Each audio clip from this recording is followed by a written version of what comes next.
last man standing match between Willow and Mox, you bastard. Sorry about that. Kia ora! What's up, sickos? Welcome back to episode 9 of Don't Call Me Diva!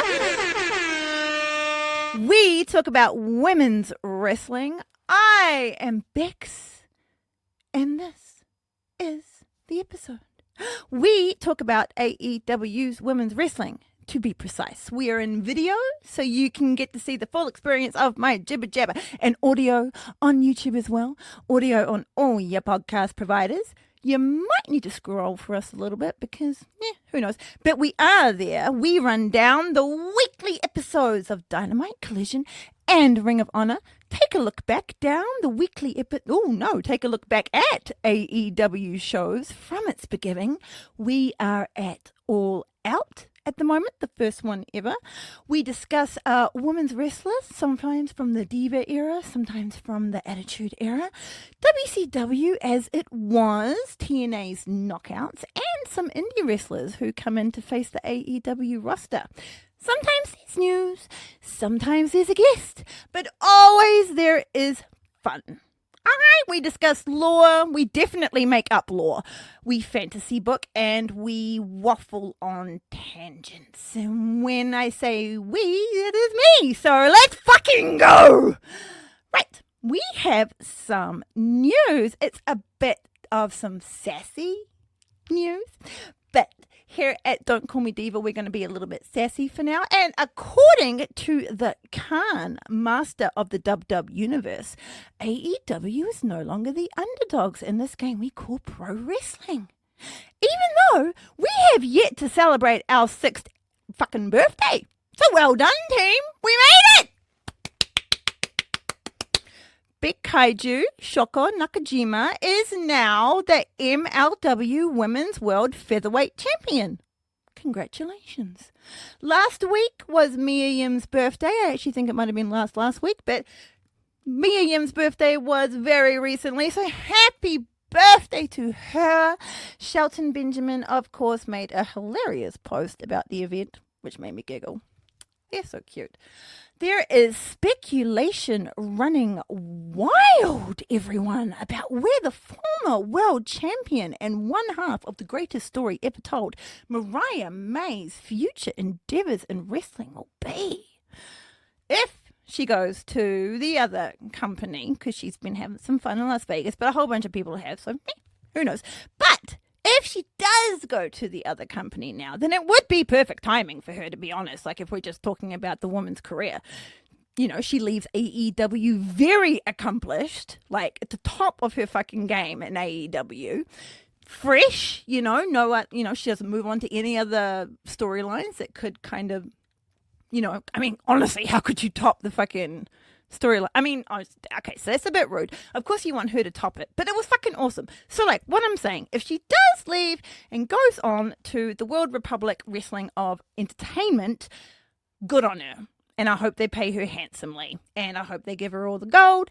And then I hope she goes on to somewhere else and has an even more flourishing career, and then somewhere else and be a world champion over there. And then maybe in 7 or so years' time we get her back in AEW. Hey! It's all fun. And with that, sickos, bring the boom, shake your boobs, it's Dynamite. You ready for it? It is day 1 of our spring breakthrough. Day 2 celebration. AEW's 2-day celebration, my bad, of being the longest pro wrestling show to air on Turner Broadcasting, which, as everybody knows, means that Dynamite bet Nitro and the new gun order can suck it. All right, I swear, I'm going to stop now. This is episode 289 of Dynamite. We're in Boston, home of the CEO Mercedes Moné, procurer of belts and boats around the world. Speaking of around the world, AEW are having a glam slam in Mexico City, Mexico. Is it Mexico?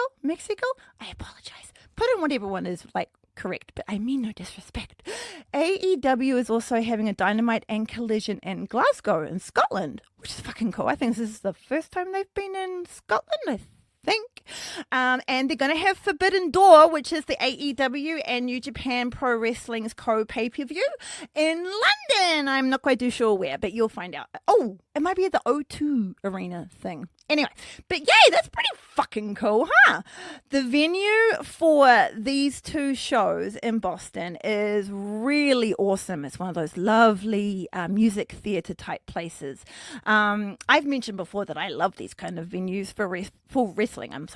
I actually kind of prefer these ones for the weekly shows, especially. The magnificence of a big arena makes the pay-per-views even greater, I think, if it's not like, if it's not what you're in every single week kind of thing. It just gives the whole grander experience. I did actually get a reply from someone who was actually there, though. They were on the bottom seating thing, and I think they must have been quite far away. And they did say that they couldn't really see too much that was happening on the ground because of it being built, obviously, for the stage to see. So keep that in mind, perhaps, if you're like going to one of these events, if you might want to. That might not be the best place. That will just fucking stand on your chairs. Everyone just stands, but standing all day is a bit shit. Why am I waffling on about standing on chairs? Anyway, we are starting off the night hot with the semi-final of the right-hand bracket of the Owen Hart Cup tournament. It is the TBS champion, Mercedes Moné, versus the Ring of Honor champion, Athena. The CEO's music hits, and the crowd bursts into cheers because, hey, it's a homegrown hero. Woo! For Bouts, Monet is in another set of fire-inspired battle gear this evening, wearing the long red coat lined with gold and a long red bandana this time. It actually looks kind of cool. The TBS champion has fire in her hair, and she is red from head to toe. Monet is covered in all of her gold. There are gold shoulder decals on her jacket. Gold chains jangle around while she CEO dances in the ring, with the crowd chanting CEO out of time with her music. But hey, moving on. Bow! Athena's here to say, Mercedes, you'll pay for being a bitch with your sass and shit. Let's see what happens. Athena is here, people.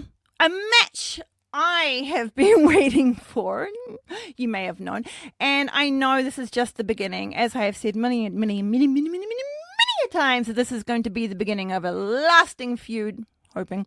To think Athena and Mercedes have never fought before now is freaking nuts when I sit and think about it. I guess they just were never in the same place at the same time. Or were they? Because we had Athena was in NXT when Mercedes was Sasha Banks in the main thingamaboo-boo. But Athena did go up to the main thingamaboo-boo at some point, didn't she? But they've never fucking fought, and that is just bizarre to me. Absolutely bizarre. She, meaning Athena, is out in her multicolored gear, her double belts both spinning and non-spinning. Athena's smile spreads from ear to ear as the crowd erupts into cheers at her arrival, and I may have just slightly erupted into some mini cheers on my couch. Anyway, as the camera pans, the Forever Champ's expression changes, and it's to hunger. And I realize that she is not looking at moi. She is looking at the Owen Hart Cup trophy. Because that's right there. I do wonder if one day someone's going to end up being donked by that thing. I always worry about certain things like, ringside. If there's a new thing ringside, someone's probably going to be thrown into it. But so far, no throwing of certain things at the cup. So here we go. She, meaning Athena, struts to the ring as she hits the corners for her entrance, talking smack between Monet as she goes between them. Tony Schiavone says that this could well be a women's wrestling dream match. And on this show, we say, fuck yes it is. Most definitely a women's wrestling dream match. And to think that we are getting this in only episode 9 of Don't Call Me Diva. If anything, we have started this show with impeccable timing, because all of this amazing women's wrestling I get to talk about, I had no idea that it would be this filled with awesome stuff. When I mean, obviously I knew women's wrestling was awesome, but I just didn't realize that all this stuff was just going to ramp up right now, and it's so exciting. So I am trying to calm myself down and pay attention to this match, because I'm bouncing up and down, very, very hyped as fuck. Kind of like now, but a little bit more. The crowd is also hot for this opening match, and the two wrestlers soak up the vibes before engaging in combat. We get a very appropriate holy shit from the crowd. In pro wrestling crowd tradition, just in case you did not know, the chant of holy shit in this context is used when two wrestlers who have never usually faced each other before but are a dream match for fans, and finally they face off, or they show up at an event as a surprise debut, or they come in at the end of someone else's match and it's like, I'm going to finally defeat you. You get me? Okay. We are at the beginning of what is going to be a 21 minute and 37 seconds of wrestling awesomeness. The two wrestlers test their strength and lock up. Both counter with a takeover, but they come right back and lock up like magnets. On the third lockup, Athena and Mercedes end up rolling through the ropes, but they never break apart. Tonight, the ramp goes straight from the ring to the stage, and this always makes me, kayfabe, nervous, because I have lore that whenever we have a ramp like this, someone gets legit hurt. Because, I'm not saying it happens every time, but it happens often. Woo! Mercedes and Athena are still locked up with each other as they grapple on the ramp. It's very, very impressive how they managed to do this. I don't think I've seen any. Obviously you can only really do this with this kind of ramp setup, but I haven't seen many people just fucking grapple their way through the ropes and then just continue on going without. Woo! It was brilliant. So after they finally release each other with malice, they stare at each other. They are right in front of that Owen Hart Cup, and they get in each other's face and start talking smack, while Four Boats, Monet does something she usually doesn't and stands over Athena, who, I'm not making a short joke, I swear. I'm not particularly height savvy myself, but Mercedes doesn't stand over many. I said I wasn't making a short joke. Athena is standing staunch before the TBS champion, and then she just shoves her out of her face because she's used to people getting in her face like this. The ref, speaking of getting in their face, is telling them that they got to get their asses back into the ring. And while Athena is distracted by telling her to shut up, Monet scoots in and locks a waist lock around Athena. Athena is struggling to get out of this while both are also trying to get back into the ring before this prematurely ends in a count out. I wonder what would have happened then. Surely that's what I had restarted. Or if they both got eliminated from it. Anyway, that doesn't happen because they both come into the ring as one again and are still locked together by Monet's waist lock. We have excitable energy in the studio today. We're just going to move with it, okay? This is what you've got. Athena ends up turning it into a side headlock and squeezes Mercedes' head. Mercedes throws her off because fucking ow, and Athena comes off the rope back at her with sass, but not to attack. Once again, they stare at each other and then lock up. This time into a flurry of cradles, both kicking out at one each time. Athena kicks Monet in the gut and rolls her up into a tight little package. To get out of the pin, Mercedes shifts her weight and the two roll around the ring like a sexy little boulder. Now, sidebar, no bullshit. This is really, really fucking hard to do, and is also really, really hard to make look good because you just got to get momentum and just roll and roll and roll. And like, if someone fucks it up, it looks a little dumb. But they pulled it off perfectly. When I say they were a sexy little boulder, I don't just mean that from a kind of way. Like, that was perfectly done. Mwah. They lose momentum, and Athena finds herself in the pin. A burst of power breaks it, though, and Athena is out by 2. Athena kneels on the mat, breathing heavily, staring daggers at Monet. Mercedes is on her feet, but she's also breathing hard, and she's using the ropes to hold herself up. It's been a short amount of time, but the women have just gone at each other full ball. Athena challenges Mercedes to come at her, and she does. They lock up again and end up on the ropes. To break the rope count and the hold, Athena whips Mercedes to the ropes, the other ones. As she comes back, Monet counters Athena and takes a round trip around her body before bringing her down in a roll-up for the pin.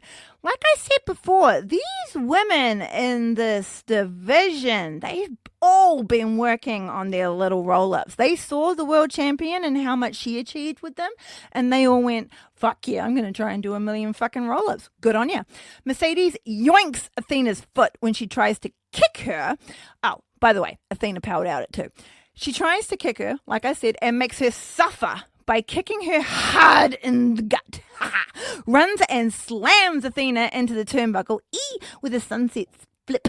Mercedes then goes to the opposite corner again, this time stopping to take in the view of the cup nicely, this time, not with such hunger. Then she runs back at Athena and lands that nasty little meteor. Mercedes then drags Athena out of the corner by her leg and pins her, but she only gets a 1 for the audacity.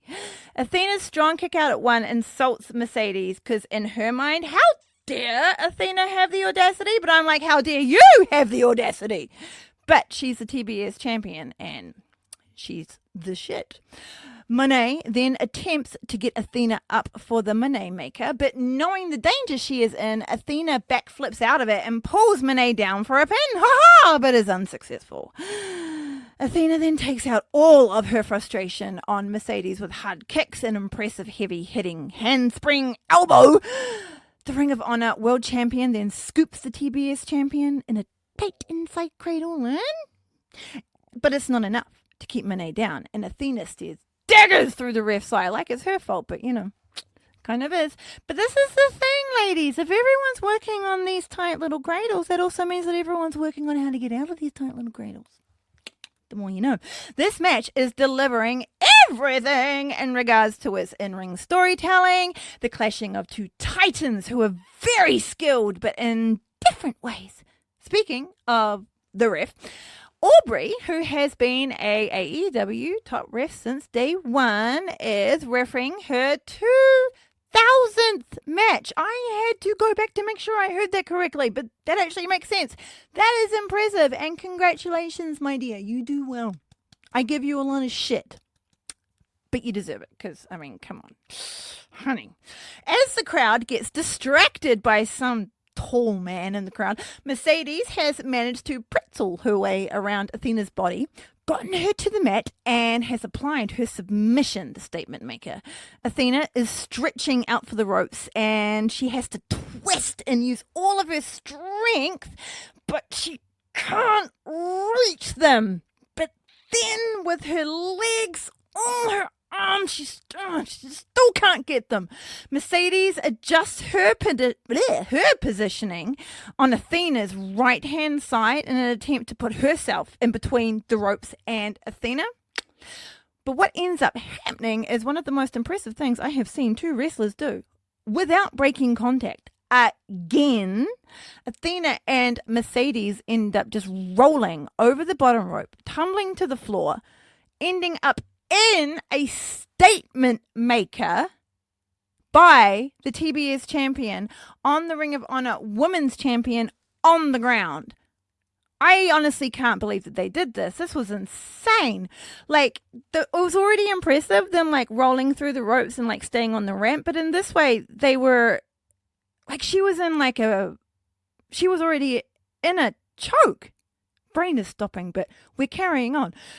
She was in a choke, people, and they rolled, but they stayed together, and then they ended up on the floor, but they were still together, and then when they stopped, she was still in the statement maker. Fucking hell. The ref is also yo, that was cool, but y'all gotta get back into the ring. and starts counting them again, while Mercedes is just not caring and is just wrenching back on Athena's neck really, really hard, but eventually she has to let go in frustration because she doesn't want to lose this match to Athena. No way, no how. So Mercedes will then try to throw Athena into the ring to break the count, but Athena instead wants to throw Mercedes in to break the count. She shouldn't have done this, though, because now Mercedes is in the ring first, and as Athena tries to get back into the ring, she is kicked by Monet. Athena then is falling backwards, but she gets caught with her feet on the bottom rope, and now Athena is just dangling upside down. You with me? You kind of with me? So she's getting into the ring, and then Mercedes is like, fuck you, and she kicks her, and then she's all like, ah, but then like she flails, and then her footsies are like, whoop, with the bottom ring, beep. Okay, I think you're with me now. The CEO gets all cocky and takes a moment to taunt Athena with her does, and then she tries to go for the stomp. Athena will avoid the contact, though, by leaning even further back, and Mercedes lands on her feet. Oh, you can see that she hurts her leg. I forget what that's called, but like, did it a lot when like you're a kid. You jump off something that's like too high, and then you'll fucking get that little like shooting pain up your feet. I think she got one of those. She was stumbling backwards towards Athena. Mercedes' head gets caught, and Athena brings her crashing down for a stunner. The TBS champion is now out, while Athena lays on her back, pleased but hurting. This match is already everything I wanted.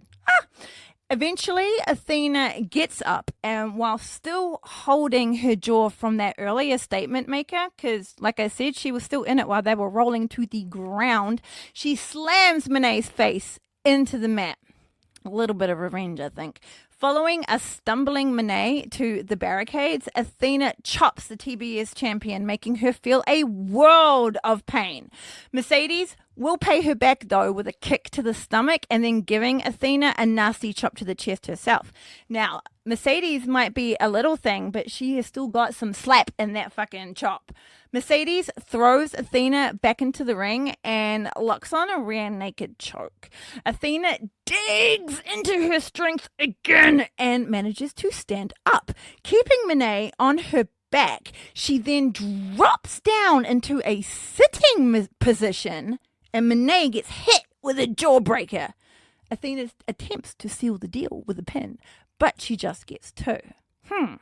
Athena stalks, hurting Monet because that jawbreaker was nasty, while the crowd, who have finally gotten over the large white man, start chanting CEO. Athena will be the one who ends up in a painful position, though. That CEO chant has really given some rev to Mercedes. She turns the tables on her by avoiding her incoming kick and taking advantage of Athena now hung up on the middle rope in the corner. She nails Athena with a double knees off the top rope. Mercedes pulls her into the middle of the ring because this time she wants to try and get a pin, but it's still only a two. Mercedes is frustrated. She is perplexed, hurting, and looking almost on the verge of tears, flabbergasted at what fuck she can do to try and get Athena down for this three. I mean, honestly, you're going to need to do a lot more than that. As both women get to their feet, Mercedes tries to take advantage of this by countering Athena as she flings Mercedes the fuck out of the ring through the ropes without wasting any time. Athena ramps up speed, missiles herself at Mercedes, and slams her back into the announce desk. That poor little announce desk. We'll get to that a little later, but that poor little announce desk. Also, that poor fucking back of Mercedes. Whew. Both wrestlers are laid out on the floor now, both in pain, both exhausted, after already throwing everything of themselves at each other for the past 9 minutes. It's only been 9 fucking minutes. The crowd have all come back together and they're now dueling it out with CEO and Fallen Goddess chants. I'm a happy girl. They get back in the ring. Athena and Mercedes stand forehead to forehead, daring each other to hit them. Mercedes is the first to lay in a stiff forearm, and Athena replies with a chest-collapsing returned forearm. Mercedes shrinks, and that echoes all the way around the venue. Mercedes crumbles to the floor. The two women then chop the living shit out of each other until Athena switches it up with some nice little kicks. She attempts a spinning lariat but gets rocked by Mercedes instead, and it's now Athena who crumbles. The CEO and the fallen goddess then pull off an excellent series of counters out of a tombstone, which each were putting on to each other, which is an insane amount of strength. And then Monet just blows my mind and turns the entire fucking thing into a lung blower. Jesus Christ. Both women tried really hard to sabotage the counter attempts of each other, but the strength they both have managed to eventually get the other one up until Monet just goes, fuck you, you're just going to have a lung blower instead. The crowd is showing much appreciation for the amazing wrestling that we are being given from, honestly, the two of the top 10 women in wrestling right now. They take a little moy on the mat for some stamina recovery. Whew. Now would be an excellent time to use Brett Ropes of healing power, but I digress. Eventually, Monet gathers enough strength to roll over on top of Athena to try and get the pin, but Athena now has enough strength to kick out at that pin at 2. It was more of a statement than, I think, an actual real attempt. The camera zooms in on the TBS champion, and her face is showing all this annoyed and frustration and incomprehensible feelings of, maybe I'm not going to win this. Mercedes stands with, again, almost tears in her eyes as she looks over at the Owen Hart Cup. I just want to take this little moment to say that a lot of women wrestlers do, I mean, everyone respects Owen Hart, but a lot of women wrestlers, they feel like a real connection with Owen Hart. He was always really good in backstage with all like the women wrestlers and stuff. He was like a really good person for them to talk to and actually talk to them properly about their wrestling and stuff. Yeah. So there probably was like legit, emotional tears. Anyway, I'm digressing. Monet grabs the Forever Champ by the hair, drags her to the corner. That beautiful. Yeah, but I digress. Climbing to the middle rope, Mercedes goes for a swinging DDT. Athena blocks it, but as quick as a cat, Mercedes pushes off the rope and ends up landing the DDT. Athena cartwheels out of this, unintentionally though, using her head, but she still manages to get to her feet, and she tries to yoink Mercedes for perhaps a side slam, but the owner of the 4 belts and the 4 boats adjusts for a tilt-a-whirl DDT that plants Athena head first into the mat like a boost. DDTs were always one of my favorite, it used to be like a finisher back in the day when I was first watching wrestling. Good old Jake the Shake. Jake the Shake. Shake your Jakes with the snake. Yeah, it's not now, but like that matters. Things evolve, things grow. Mercedes rolls Athena on her back for the pin, and Athena still kicks out at 2. She's badass. She does not call herself the Forever Champ for nothing. The crowd have now stood, and they are standing in awe of this battle. We zoom back in on the TBS champion because her face is fucking gold, and she genuinely looks like she wants to crawl into bed and hide under the covers for a little bit. This is all getting a little bit too real for our TBS champion. The crowd chant, "This is awesome," and Mercedes is like, "You're right, I am awesome." And Athena finally starts moving after using up a lot of hard-going energy kicking out of that bloody pin. It's Mercedes who gets to her feet first, and she not so kindly helps the Ring of Honor World Champion to her feet by grabbing her bloody hair again. Mercedes puts Athena through the 3 amigos, which for those who do not know, for whatever reasons on this planet, the 3 amigos is the 3 suplexes done in a row without breaking contact with your opponent. Eddie Guerrero famously did this and is also famously a massive influence on our Miss Monet. I've mentioned Eddie Guerrero before in episode 1 as being the other half of my favorite China storyline of ever. He is also one of my favorite wrestlers ever when he was alive. I mean, when he passed, it was very, very sad. It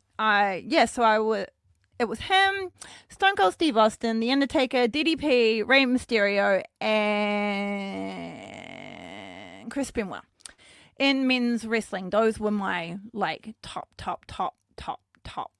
And speaking of Mr. Benoit, this episode I'm going to talk a little bit about woman here and there, aka Nancy Benoit. In this episode, not as a dedicated segment. I'm trying something a little new this episode because she just kind of came to me very, very naturally as I was writing this. So she's now on my mind and is going to be in and out of the story as she connects. Woman was a great presence in wrestling. She was of Italian descent. For some reason, I thought she was Hispanic. But she was of Italian descent. A woman of many names. She was excellent at screaming at opponents and also fans from ringside. She was really great at mean mugging the camera during promos, especially when she was woman. For the Four Horsemen, at a time when women in wrestling were kind of either when she was the fallen angel, there were a lot of girl next door kind of women in wrestling, but they were just kind of the woman with the teased hair and whatever she was wearing. They weren't really character, but Nancy really got character with it. And she's just brilliant. She's just absolutely brilliant. I loved her look as a fallen angel. I loved her look in everything, and we'll be bringing her up a little bit later, but not about what you think. Why? Athena has taken advantage of Monet's titty shimmering in Eddie appreciation and deadlifts her up multiple times for power bombs. Woo! The crowd are on their feet as she positions Mercedes up for the despicable knee, which is one of her finishes. But she has taken a moment to absorb the crowd, which is usually Mercedes' mistake. And once Mercedes is up on Athena's shoulders, she wriggles and counters, bringing Athena's back crashing down onto her knees. Ugh. Athena crumbles in pain, but so does Monet. It was a risky move to use her own knees in such a way, this deep into a match. Both wrestlers are down on the mat and they are trying to replenish their health bars, stamina bars, boost bars, fucking everything before the other one can. Once both wrestlers do get back to their feet and start laying into each other, it's just with everything they have left in them, and it's actually surprisingly quite a lot. Monet gets Athena with a good elbow shot, and when she sees the opening, Mercedes just keeps reining them in, beating Athena down to the mat. Why Mercedes lets her ego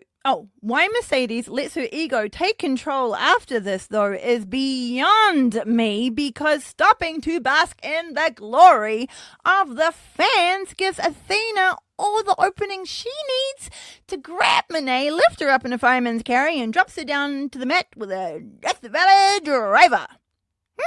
Athena pounces on and rolls Monet up for the pin, but it is only a 2. She got away with it. The TBS champion put all of her body into that kick out, though. She just ends up continuing to roll out of Athena's grasp, which is fair. We focus in on Athena, and she is literally full of rage. I'd be like, eek! Mercedes is seeking refuge in the corner, but Athena just stalks right up to her. They both are physically fucked, but they are both still on an even level, and they fight between themselves in trying to get the upper hand while the crowd are just cheering them on with dual chants. Athena dumps Monet into the corner again and takes the run up for her knockout back elbow. Mercedes is still quick though, and she avoids contact. Athena then goes straight through and takes a hit from the ring post, and now she is limp and hanging on the middle rope. Mercedes has sprinted to the ropes and back and cannonballs her knees into the side of the Forever Champ's head. And she just goes crashing to the floor as the entire crowd let out a collective, "Oh!" I do love how that's like the collective, like, "Whoa!" It's not even a whoa. It's always a, "Oh!" It's the simple things.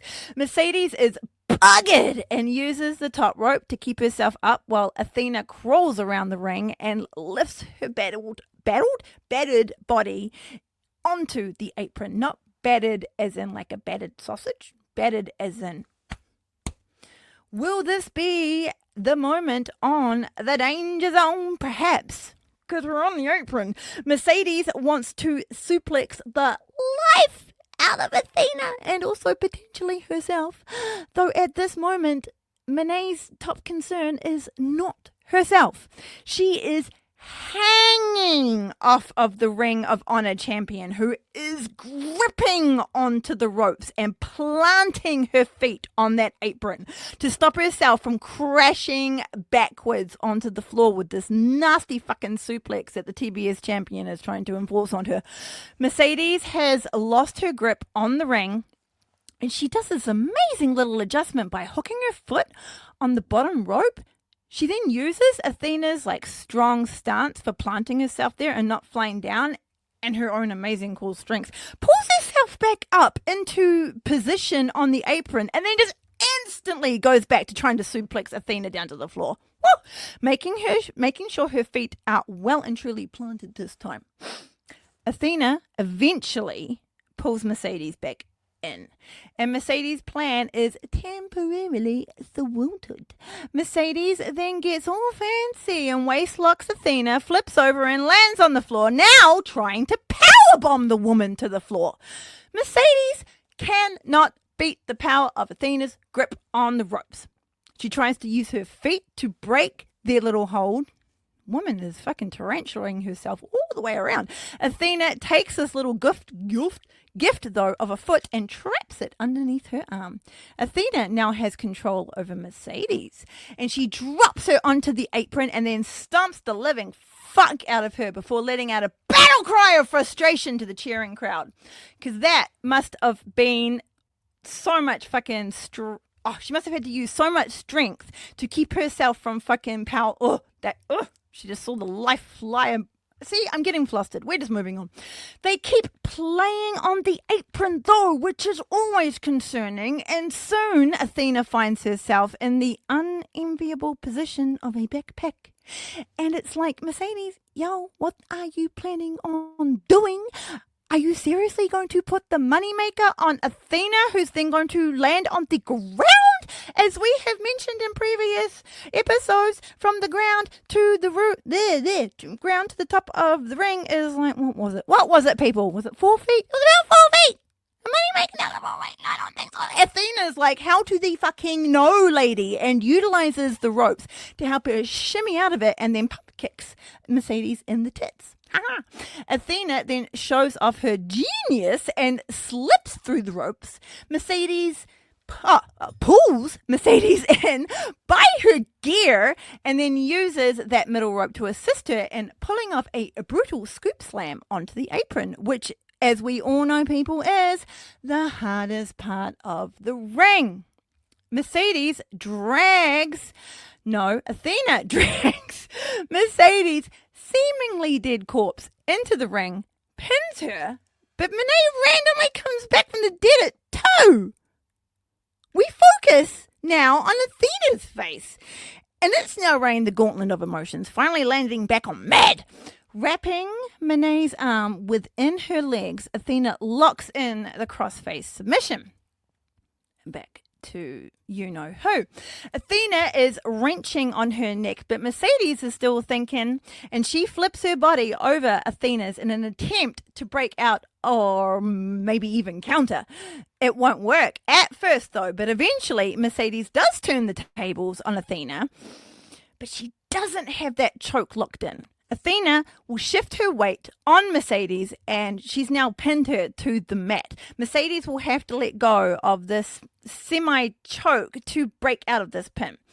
Athena will try to hit her finisher, the despicable knee, again, but Monet wriggles again, and she is free and sends her into the corner. Athena crashes into the turnbuckles chest first and is fooked. Mercedes turns Athena around and for a chop. But Athena is like, yeah, nah, yo, and quickly flips it around and gives Mercedes the hard chop to the chest. And now Monet is the one fooked in the corner. Athena puts everything into that chop, and Monet now gasps for air. Athena finally manages to successfully hit the despicable knee on the TBS champion, but instead of being able to capitalize, Mercedes takes a big gulp of NOPE and rolls her ass out of the ring to safety. Athena's all, damn you, and snares down at Monet. Athena goes to the floor and lines up Monet. She sprints at her, but Mercedes sidesteps and shoves Athena into the barricades with a soul-crushing crash. Mercedes is still holding onto the back of her head, and we pan over to Athena, who is laying in a heap of camera cables looking up at the world of hurt, but she also has kind of a sense of enjoyment on her face. Wrestlers start to utilize more of their surroundings when it starts to become obvious that their finishers alone are not going to get this win. There is a thicker LED barricade that has what looks like about 15 centimeter wide ledge that the wrestlers like to use sometimes to run on and shit. Mercedes plonks Athena onto this, and then Athena hits Mercedes onto the fence up there with her. I don't think that's exactly what Mercedes had in mind. The two women look at each other and they're like, are we going to do this? And they're like, well, fucking while we're here. And they just, woo! And they stand up so everyone can see them, and they just start slapping the living shit out of each other. Athena lifts Mercedes up and attempts to slam her down to the ground, but Monet adjusts and she lands on her feet. Athena then flies at her for a crossbody, but she misses. She ninja rolls, though, and she gets onto her feet. Mercedes is now standing in front of the LED fence and is soon planted against it from a drop kick by Athena that then breaks the LED screen, and it never quite recovers for the rest of the show. Woo! Athena rolls Mercedes into the ring, and then she climbs to the top rope.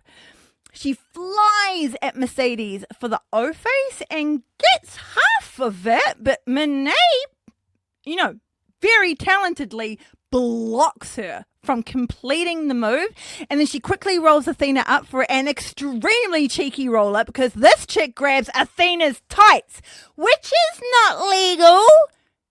And she gains the successful pin. We will definitely be seeing this play out again, my dear sickos. Oh, yes, indeed. That was not done clean. The CEO gets her exhausted ass out of that ring as quickly as possible because she knows what the fuck she just did. As Athena screams her disbelief while still in the ring. Having her arm raised, her music blasting, and the crowd cheering brings the CEO we all know back to life, and you can see her expression change from the holy fuck to, oh, thank you, yes, I am the best in the world, no flies on me, give me my belts. And then the strings of magnificence ring out into the arena, and we pan up and see our AEW World Champion, Timeless Toni Storm, giving these two wrestlers a standing ovation, whilst her butler and the beautiful trans flag and some very adorable stuffed animals stand proudly behind her. The crowd are again chanting, holy shit, because she's just appeared out of nowhere. Athena snatches her belts off the ref, and we fade to the back. that is going to haunt Monet. Just saying, that little tight grab, that is not going to do well for her like she thinks it will. It was a fucking good match, by the way. I got really excited. Did you tell? Could you tell? I got a little flustered with it. Tried to bring it back, but we're good. You know me. This is episode 9 by now. If you're still here, you know what we do. We are now in the back.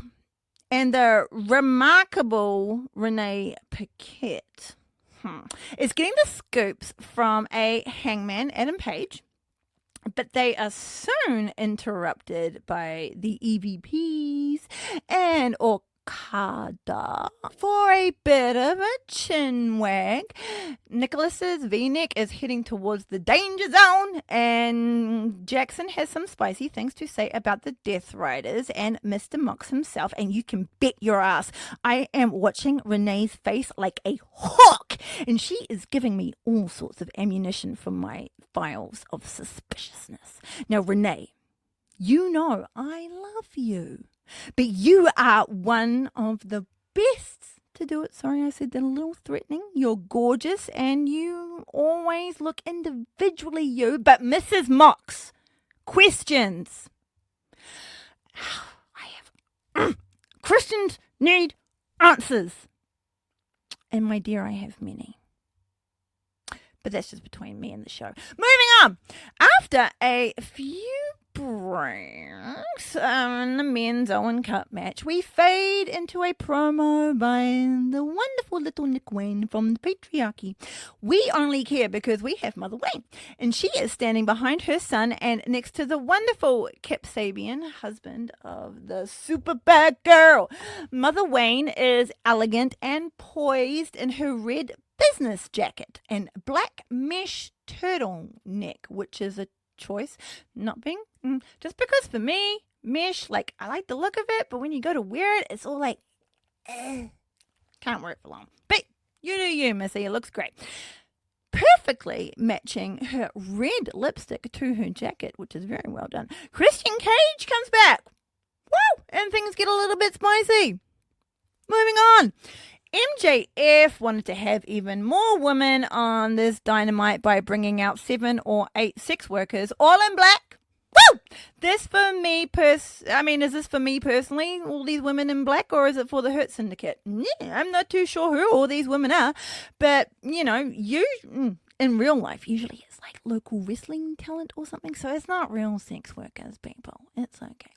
But I did actually find out that one of them in my little sleuthing, I didn't actually sleuth, she posted about it herself. She used to be on NXT as Sloane Jacob, if anyone knows her, and she is now back under her indie name of Notorious Mimi, which is a cool name. It's way more wrestling than Sloane Jacob. Sloane Jacob sounds like, I don't know, someone who sings cabaret or something. Well, not cabaret, like a singer. Notorious Mimi sounds like a wrestler. Moving on. By the way, I'm not putting any stink on the adult sex industry at all. It's legal here in New Zealand. So I'm it's a business. Moving on. The Death Riders are here for their trios match against the Ops. So that means we get Marina Shafir. She is stalking around the ring as tradition, but will eventually get physically involved by taking out Powerhouse with a knee. Well, Powerhouse's knee from behind with one of those chop things, little fucking bitch. The dastardly problem of the Death Riders proudly gives to the fingers to all the fans in attendance after doing this. Little shit. Near the end of the match, Mox starts to get real frustrated, beyond belief, and thinks, he can bring a steel chair into this match without any repercussions at all. Well, he got some repercussions in the form of the hero of the locker room, Willow, who came out and popped the fucking crowd hard. She runs straight to the ring, no fear, yoinks that chair right out of Moxley's hands. He turns around what the fuck? And the hero of the locker room gives him a stiff fuck you middle finger to the face. I say again, give me my last man standing match between Moxley and Willow right now. He turns her. Willow takes that steel chair away and she sticks around ringside while the men do wonderful, beautiful dancing of violence. Marina gets involved again with a hard chair spot to Hobbs' back, but the man didn't move. Willow was moving, though, at quite the speed, and she running lariats Marina right out of her muscular skin. Eventually, the good guys win. We have a mini celebration in the ring. Oh, because they won the trios titles, by the way. Woo! We have new champs. Squirt, bruv, Mr. Knight and Nana, AR Fox, Alex Reynolds, and Evil Uno, a ragtag crew of all the good folk, come out, and champagne is wasted all over the place, and it all ends on happy little, good note. Yay! Good guys win night 1 of Spring Breakthrough. Moving on to night 2, aka Collision, and we are in the same place, of course. Different matches. Saturday night is still on, even though it may be a Thursday and or a Friday, and I am here for it. It being on Friday was very exciting because that means I got to watch it live. We have a tag match tonight, and for the 4th, I'm pretty sure it's 4th week in a row, it's the main event, and it's the women's match. My girl, Julia Hart, is teaming up with Chris Statlander, and they, excuse-moi, facing 4 belts Monet and Harley Cameron. But while this is being announced, Marina Shafir appears on stage and interrupts the whole shebang, yelling something in Moldovan Romanian, beats the crap out of some chick who's just doing her job. Marina, dressed all in black, you will see that there is a theme here, and I am very much like it.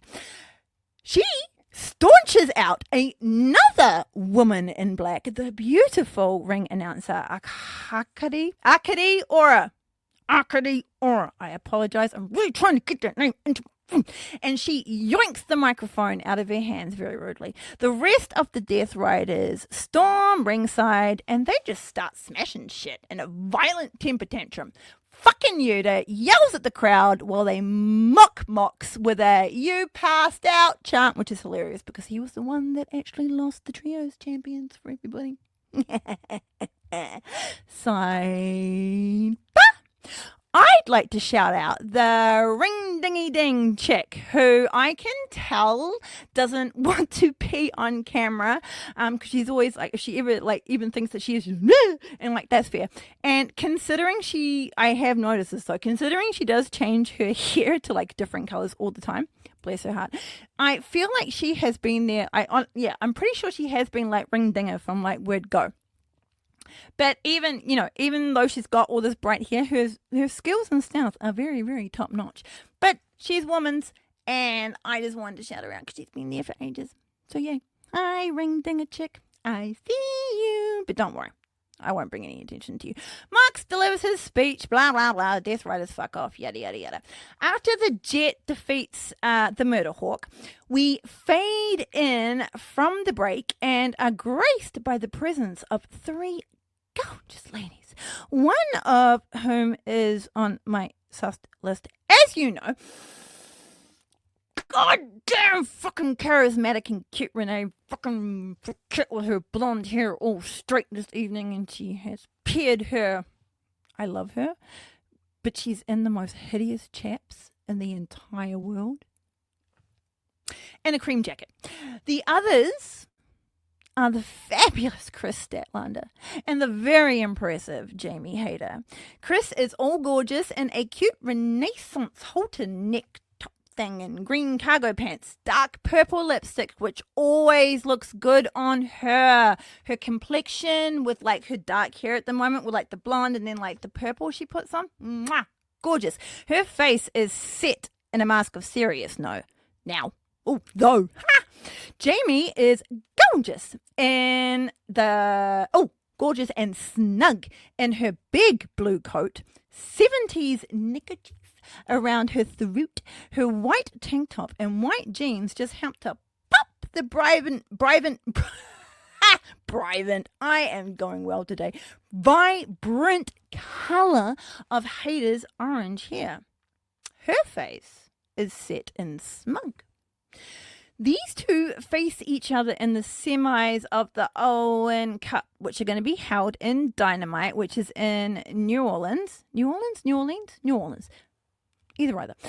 No, actually, no, I know it's not either. Either to which one I said. They are two strong as fuck wrestlers who are both also former TBS champions. No, or former champions. Jamie Hayter is a former world champion. And Chris Statlander is a former TBS champion. Definitely future world champion, that's fucking sure. They are cordial to each other. There is definitely some respect between the two, but it gets real intense as they both get real close to each other. Ooh. We end the promo and we fade out to the ring. After a tag match that sees Rocky Romero turn on Tomohiro Ishii, the fucker, we shoot to the back to another all-in-black queen, Lexi Nair. I am instantly distracted, though, by the giant black rose she wears around her throat, but we'll try not to focus on that. And she announces that for Belts Monet, the CEO, Mercedes Monet, is here, and we swoop to the right to see that the TBS champion is in a glorious mood and is already dancing. Lexi chatters on about her defeat of Athena with that illegal tight pull, by the way, which she does not mention, but never mind, and her upcoming match between either Jamie Hayter or Chris Statlander. At the mention of their names, Monet's face quickly changes to real intense, but just for a second before wiping the worry away with a quick dig at Stat. But who is this?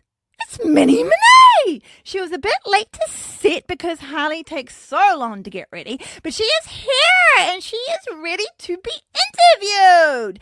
Monet takes me completely by surprise by actually interacting with her Muppet persona, and may I say, it even seems like she might be coming around to this little version of herself. Still, she has disdain for the wonderful Harley Cameron, unfortunately, who is looking stunning in all black with some leopard print. But still, my all black wearing queens are being represented here. Even if it is just for an episode of Collision, I am loving the sisterhood. Okay, I have always felt uncomfortable wearing colour, myself, in real life. I, from a little tiny child, have always wanted to only ever wear black clothing, but when you're not in charge of purchasing your own clothing, you get what you're given. As an adult, I tried to incorporate colours into my, thing, because I had an impression that maybe you should. But as soon as I got way older and am well truly in myself now, I'm like, it's all black every day, and I love it. I feel myself now. So hence why I am just gushing over all these women in all black. It's just brilliant because this all just happens to be on this one episode, and it's just awesome. Speaking of feeling herself, Minnie Monet is a natural in front of the camera.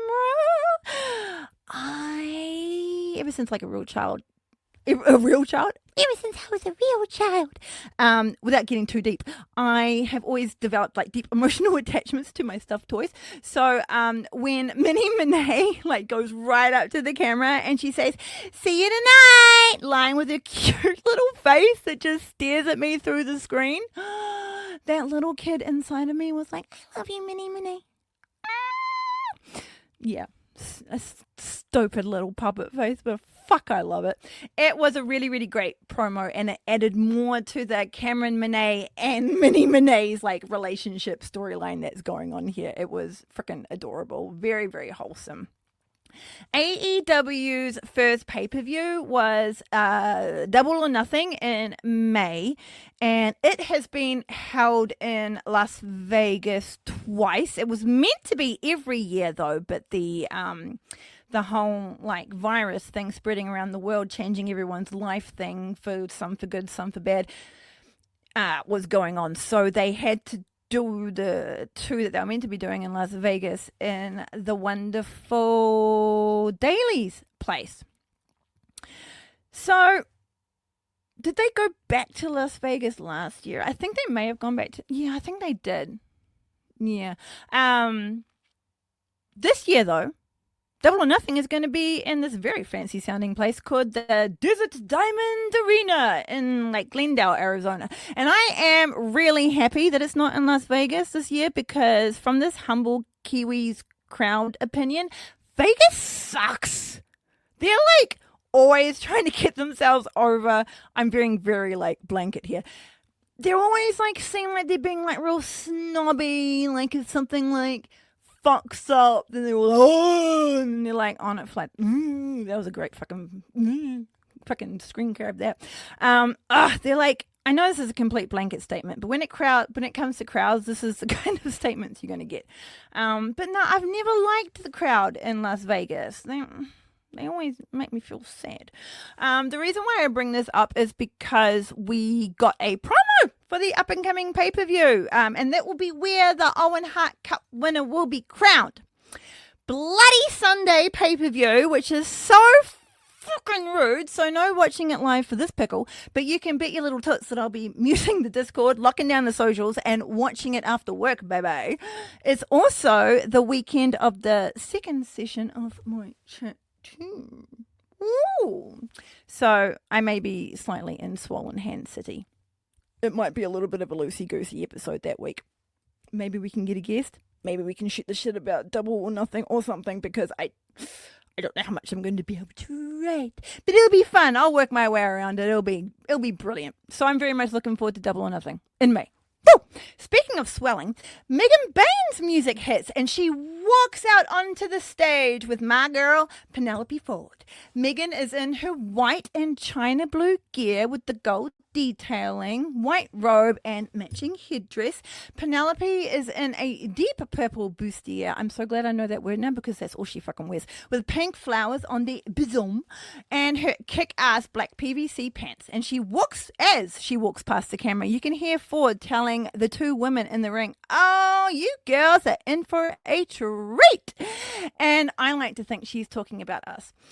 Ford's hair is ridiculously cute right now. It's in like two half ponies with these little like bumped out bits, and I absolutely fucking love it. Megan, of course, is majestic.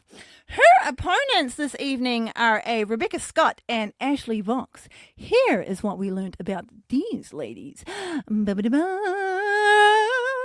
Rebecca Scott has been an active wrestler for like 4 years. She's from Idaho, which I love to pronounce Idaho.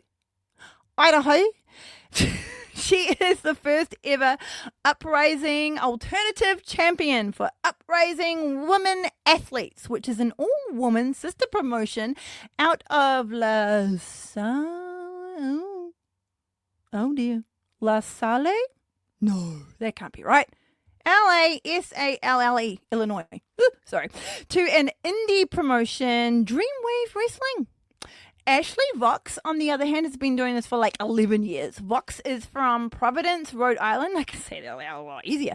And she has been on AEW a few times as a singles wrestler, but also with her like for real younger sister, Delmy Exo. Together, they make the tag team Sea Stars, which you may remember. They are the current record holders for the longest reign as Shimmer's tag champions with 730 days. Impressive. Ashley Vox has also fought Bear Country and won. She's faced off against Chelsea Green. She's faced off against Daniel Garcia. She faced off against Chris Statlander in a Last Creature Standing match in Limitless Wrestling, which I hear is really, really amazing. And she's even faced Megan Bain before in Beyond Wrestling. Speaking of Megan Bain, she and Penelope Ford are in the middle of the ring, in the middle of one of my favorite in-ring poses at the moment, and my attention is snapped back into place, respectfully. Ford then helps out of her robe, and you can see Scott and Vox in the background to try and give each other like words of encouragement. because they're about to double team on Bane straight away, because this is just what it's going to be. Ain't no tagging in. It's just like two women on Bane, boobity boo. Both of them like nail Bane really well with a double drop kick. And when they lay into her while she's leaning on the ropes, you're like, yeah, fucking go. They are doing well, but they fuck up when they go to whip Bane. And instead of her getting whipped, they both get bonked together.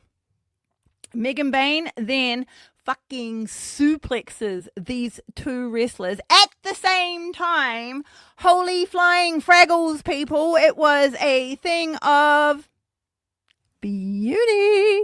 They land in a heap and and she gets straight to her fucking feet. She powers up her beautiful big bulging Bane muscles and murders Vox with two heavy consecutive power bombs. Bane plants her corpse firmly on the mat with a running sit-down powerbomb just to finish her all off. Megan then lines up Scott, lets out a chilling battle cry, and just plows through Scott like a bazooka with a lariat. Megan Bane picks up Rebecca Scott's limp-ass body, slams her down onto the half-dead Ashley Vox, and we get quite a sexy pin for the 1 and the 2 and the 3. Bane wins her second 2-on-1. Quicker than the first one, I think. This one, I mean, I really, really appreciate Vox and Scott's, let's just fucking, drop kick her. Maybe next time don't go for a whip. As her epic music blasts into the venue, the crowd cheers. Megan lifts her defeated prey by the hair to their knees, states very loudly, "Bow down!" and slams them face first down onto the mat, as is tradition now. Penelope raises her arm in victory. Megan's, not her own. Well, she is kind of, but it's not her victory. And before we fade to a promo, Bane stalks down the camera ringside and she delivers a line. They will all bow down. She don't speak much, but she makes statements. Later on, we get a brief visit again from that dastardly little Marina Shafir as the Death Riders come out to stop Claudio from destroying even more of the collision set. We even see Marina trying to woosa Claudio down with some slow breathing. Fucking hilarious. Now I like to think this is Laura and she's just like the to everyone who's just going crazy. Either that or Claudio's usually the one going ooh, and she's like, fuck, I gotta do this on him now. Lexi and her giant black flower are back to interview Big Bill and Brian Bad Apple Keith. Sidebar, Race is back! Woo! Roosh! All right, moving on. Renee and her cream jacket are now back, and they are having a yarn with the Jet, Kevin Knight, and the Speedy Boy until they are all interrupted by Ricochet. They mock his baldness, and at the end, Renee flicks her hair, and she leaves Ricochet standing there, jaw agape.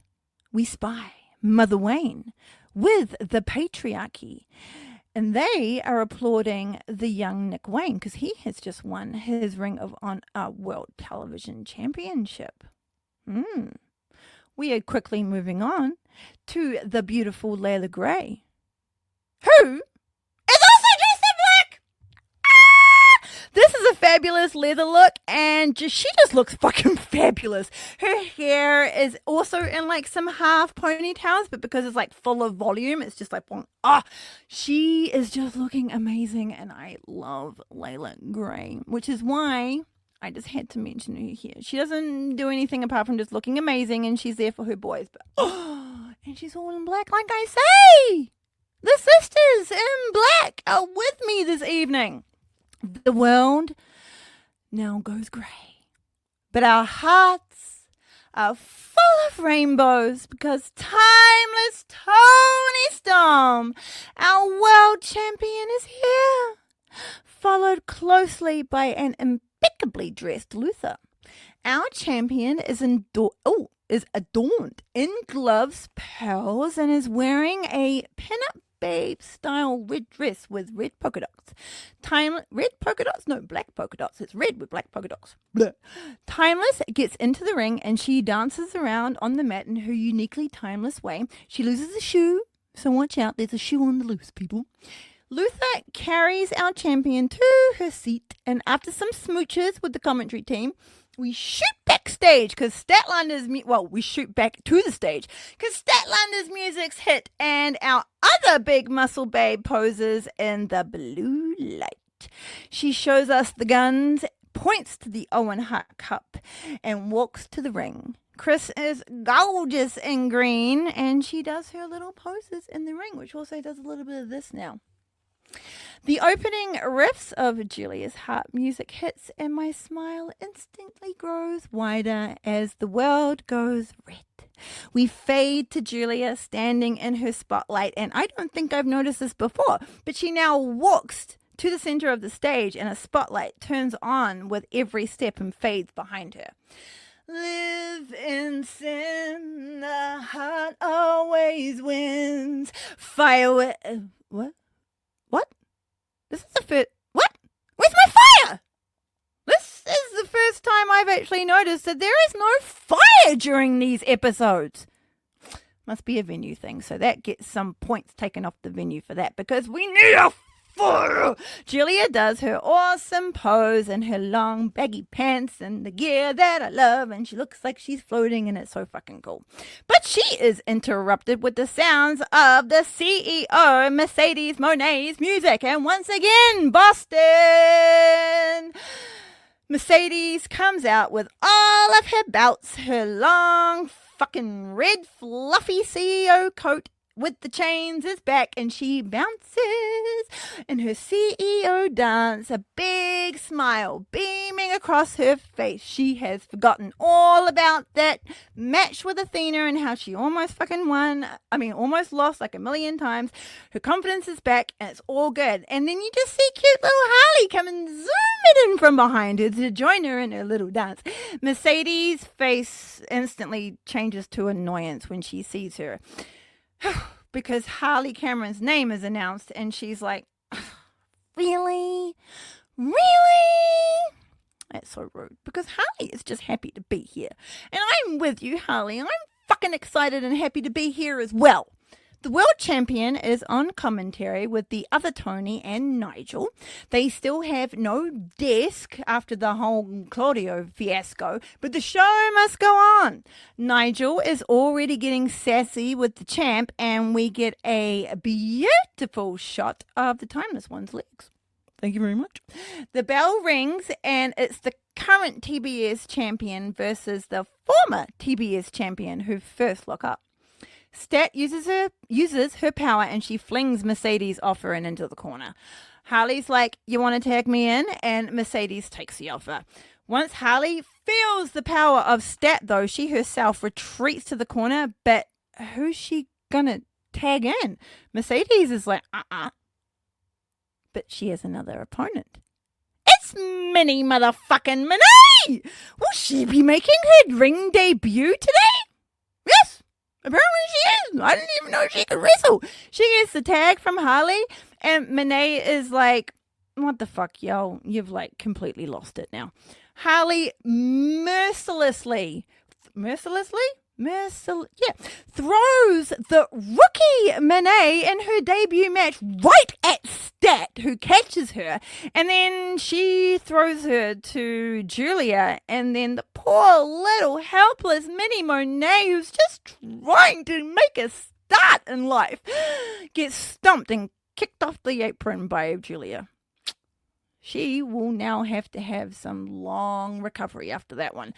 She was a sacrificial lamb, and Harley tries to take advantage of this distraction with a cheeky little roll-up, but Stat don't budge, and she grabs Harley's arm.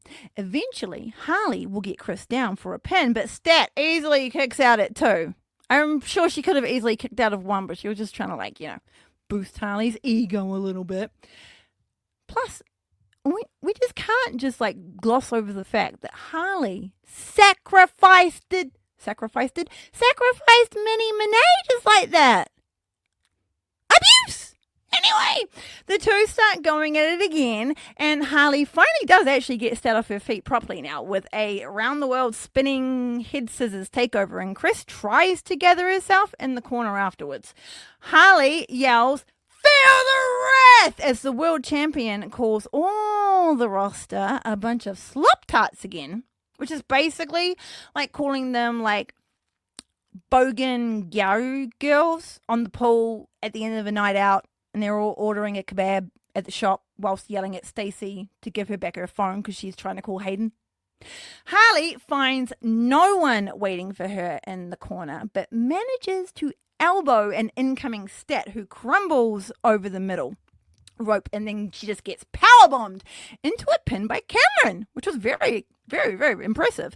But Stat will kick out too. I think that was actually like a for real too that time. Good playing, Harley, but you're going to have to do more than that. Stat makes Harley pay with a kick to the gut.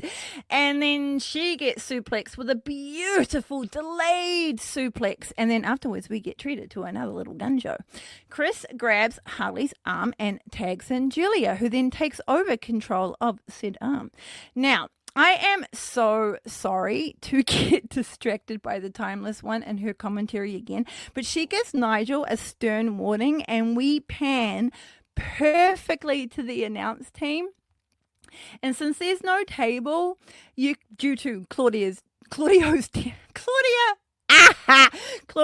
temper tantrum, we get a perfect shot of Tony, who like smugly turns in his chair to face Nigel with a satisfied take that look on his face, and that just killed me because it was hilarious. Does everyone remember when Tony was so good at his job that like his facials actually made some of the AEW haters truly think that he hated being there? Moving on. She still has Cameron's arm, this is Julia, and is making her way to the top rope. She walks the top rope and then clubs down on Harley's back with a fucking heavy shot that drops her down. Julia goes for a pin, and Mercedes must have been really worried about this one because she zooms into the ring, boots Julia in the head, and breaks up the pin. Now, this kind of maneuver... okay, I've really got to stop trying. I've really got to get that out of my fucking head, because every time I use that fucking word, I hear V Diddy's fucking voice in my head every time, and it's not the voice I want in my head ever. You know, while we're on it, I thought he was such a shit commentator when he was doing it for the WWF. Oh my god, his vocal tone was so cringe, and he said the same shit over and over again, like Little Bexy knew a cunt when she saw one, and him and Hulk were, and still are, walking billboard definitions of the word. But going back to Moné's breaking up with the pin, it's a grey area in tag matches, because the ref will be like, "Hey, what are you doing? Get out of here, you little scamp. You go to the corner, I'm going to count to 5. But they will never get disqualified for it or anything. Harley takes advantage of Julia's head being rocked and gives her a jawbreaker, followed by a step-up enziguri. Very smart. Julia is down, and Harley takes this opportunity to tag in the TBS champion. TBS champion runs right at Julia because she thinks she's got an opening. But Julia toe trips her, and then she gets her head viciously slammed into the mat repeatedly by Julia. Like, after the toe trip, Mercedes is like landing right down, and like Julia just like what's that? Mounts her, and it's just like bow, bow, bow, bow, bow. Fucking hilarious. Hart pins her shoulders to the mat, but Moné kicks out at 2. She's got a very heavy head, does little Miss Moné. Mercedes goes to the corner, tries to recover from that very unexpected beating, but Julia will give her 0 time, and she slams a running lariat into her body. Julia runs to the corner where Stat tags in, but before Hart continues her move, and she slams a back elbow into the CEO's jaw. Stat comes in quickly and follows Julia's elbow with a knee, and gives Mercedes a stiff one to the side of her head.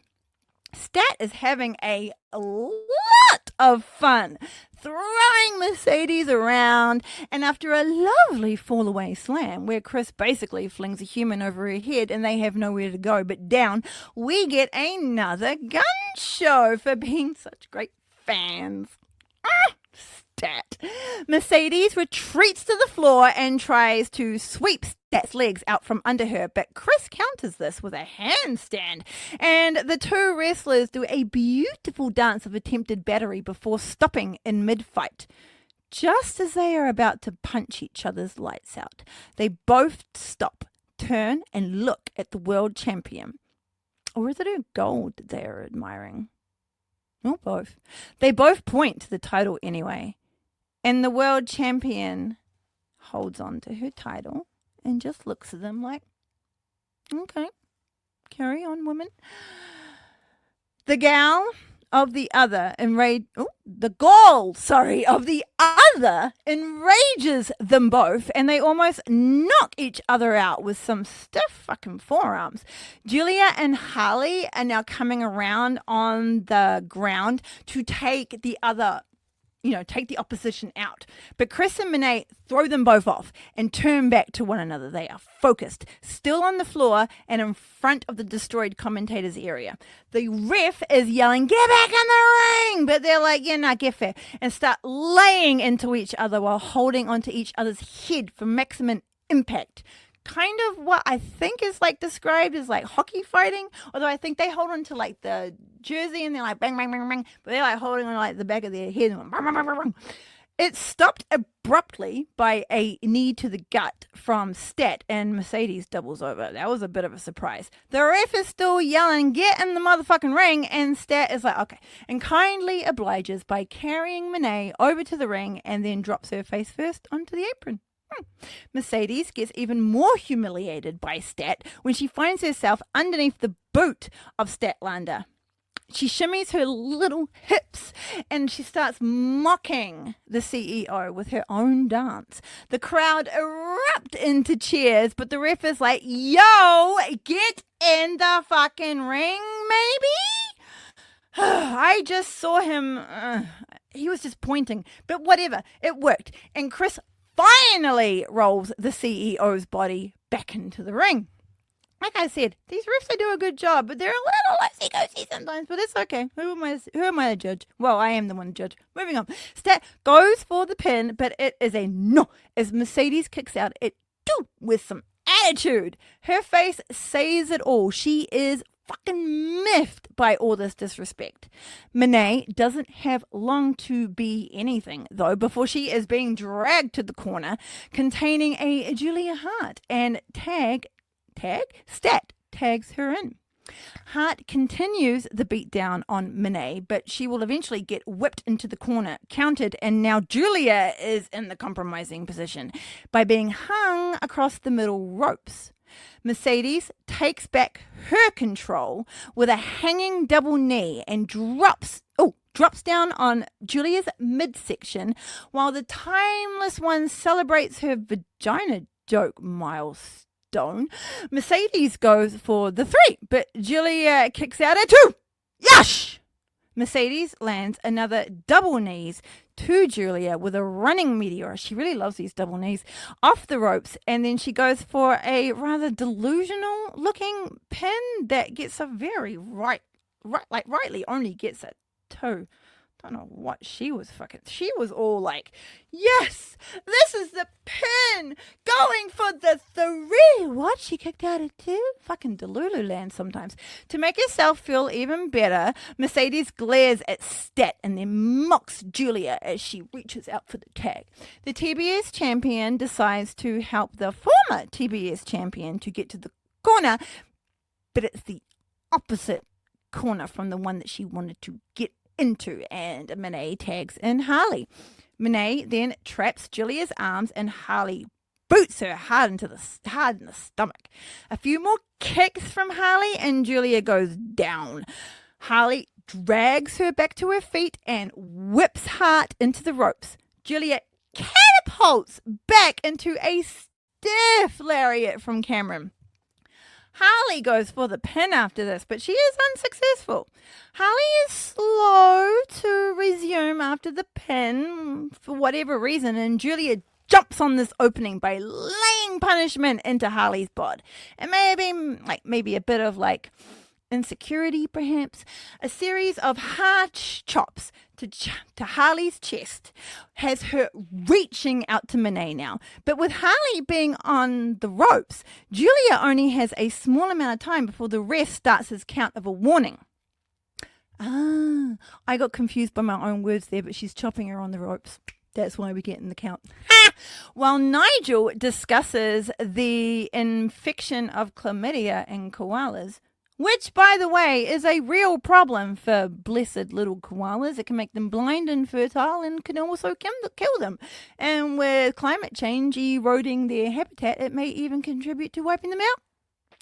It is thought to have come from the infected shit from sheep and cattle, which were brought over by the colonizers. And in my mind, because of how I feel about colonizers, there is only one way those animals got chlamydia in the first place. So thank you again, British Empire, in your colonizing fuckery, ruining the lives of centuries.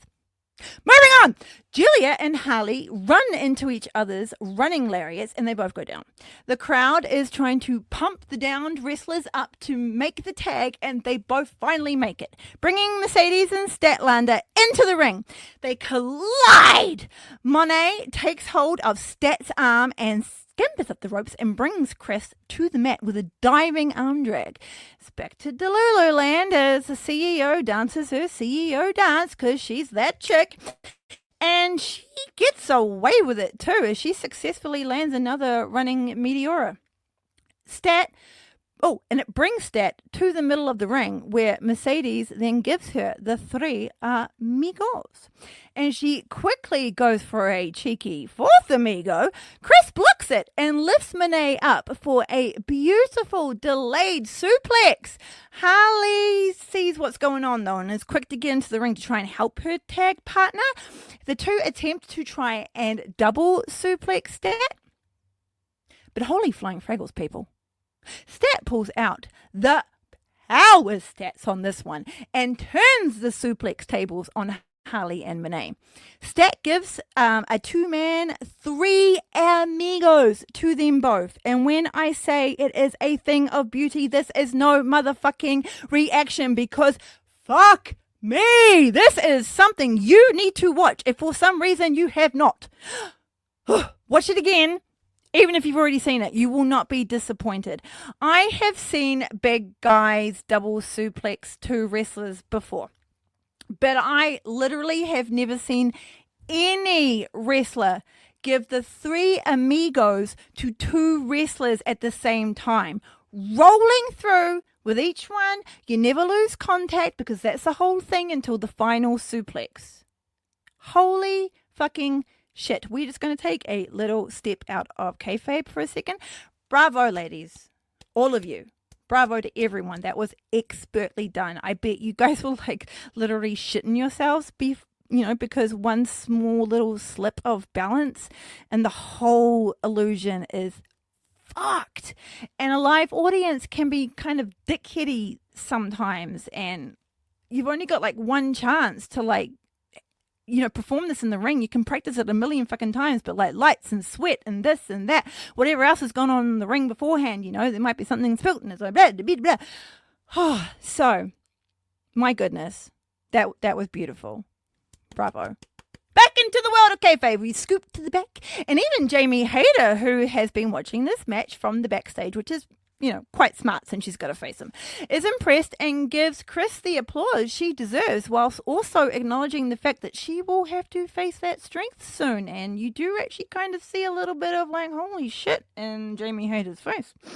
Chris stacks the TBS champion on top of Cameron, and the former TBS champion, Chris Statlander herself, goes for her beautiful 450 splash. She lands it tits down on the mat, though, because Harley and Mercedes have managed to expertly combine roll out of the way. There's a lot of combining rolling going on, and I'm loving it. They are still hurt, though, and now slightly dizzy, so do not notice that Chris has tagged out. And both of them get painfully pancaked by Julia Hart's standing moonsault. While Harley rolls out of the ring, Julia tries a swinging head scissors takeover, but it is stopped in mid-scissor by Monet, and she hangs Julia upside down in the corner for a tree of woe. Now, the tree of woe was popularized. Why can't I say that? Was made popular by Kevin Sullivan, who was Nancy Sullivan, a.k.a. Woman, a.k.a. Fallen Angel, a.k.a. Devil Woman's second husband before Mr. Benoit. Kevin was in lots of factions, and Woman was in a few famous ones herself. When Nancy was under the name Fallen Angel, she was in Sullivan's Satanists stable with Luna Vachon, and the two would reunite in Sullivan's stable Army of Darkness, which had many members, one of them being Jake before the Snake Roberts. As Woman in WCW, she was in the Four Horsemen as a valet and manager for 3 different lineups of the faction. And she was also in the hilariously official sounding Alliance to End Hulkamania in 96. Nancy came into WCW first as a Robin Green. She was a fanatic fan of Rick Steiner before that was all scrapped and she became Woman. Rick Steiner was in Kevin Sullivan's first faction with a certain Mike Rotunda called the Varsity Club. And this started a little side quest of pondering, which was not women's wrestling focused, I do admit, but please take a moment and come with me as I take you on a journey. I wanted to know more about Rick's time with the Varsity Club, because also back in the day, the Steiner brothers were like my favorite tag team, and when Scott turned on Rick, I was like legit sad. Because I honestly thought it was really interesting that he was active without his brother before all this, because I always thought that that they came in together. But I got stumped with my first question and then quickly got distracted by something else I read whilst trying to figure out the first conundrum. Spoiler, I'm still confused, but we're getting there. The Great American Bash Tour of 89, Rick Steiner and Mike Rotunda, representing the Varsity Club, were defeated in a tag match by the Steiner brothers, Rick and Scott. I thought that was just me not reading it properly, because this does happen. But no, it was definitely the same Rick Steiner in both teams. I went to the page for the event, and that's when I got distracted again, because as I was scrolling the event to find out what the fuck was going on, I came across a tag match with the New Zealand Militia versus the Ding Dongs. Never mind the hilarity of the Ding Dongs. Who the motherfucker is New Zealand Militia? I had never heard of them. And I'm from New Zealand. Another tab opens, and I learned that it's the tag team of a Jacko Victory and a Rip Morgan, a.k.a. Bigfoot, a.k.a. Real Thing, a.k.a. Crusher. Now, Jacko Victory was from the U.S., but Rip Morgan was a 6'4" Kiwi from my fucking hometown. Ha! The pairing made absolutely no sense at all until I had read further on that Jacko was also once the flag bearer of the sheep herders, which then turned into the bushwhackers, and Rip Morgan had also been the flag bearer for the same team. And of course, that just caused more questions, because I knew that the bushwhackers. Did you know that Butch is another hometown fella? He once went by the name of Nick Carter. And Luke went by the name of Luke Sweet William. Oh, and Luke went by Sweet William. Wrestling. Anyway, I'm getting like way sidebarred on my sidebar in a sidebar. I knew that bushwhackers, were once called the sheep herders. But then there was also this other sheep herders with Rip Morgan and the Jacko guy, and yeah, in fact, there were actually 2 teams called the Sheep Herders for a time in different promotions. Who knows? One with the team of Jonathan Boyd and Rip Morgan. For one time there was a Jonathan Boyd and Rip Morgan, and they switched between the sheep herders and the Kiwi sheep herders. Holy fucking hell, because, sheep, we've got a lot of them, so nah. Going back to the cooler name, though, of the New Zealand militia, Rip Morgan, Wellington boy, of giant proportions, teamed up with New Jersey's born Jacko Victory, but they kayfabed him as a Kiwi from Aotearoa. I'd like to see how that fucking worked out. Good thing they weren't on television, because I would fucking love to hear a guy from New Jersey in the 80s try and do a Kiwi accent. That'd be fucking hilarious. My goodness, I am well going off. I never did find out how Rick Steiner could have been in both of those teams in that tag match. We never found out. Now, I thought, getting back onto the subject and the subject within the subject, I always thought that woman was only a manager and valet for her entire wrestling career.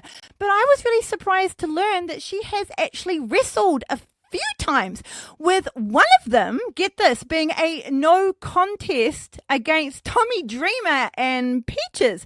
Her tag team was the Sandman. Ha! What the fuck? This time it was in a Singapore Canes match for ECW when Worlds Collide 94, which was their promos with NWA. Both of these matches were in 94. And her other match was a singles fight against Debbie Combs in a street fight. But she won by...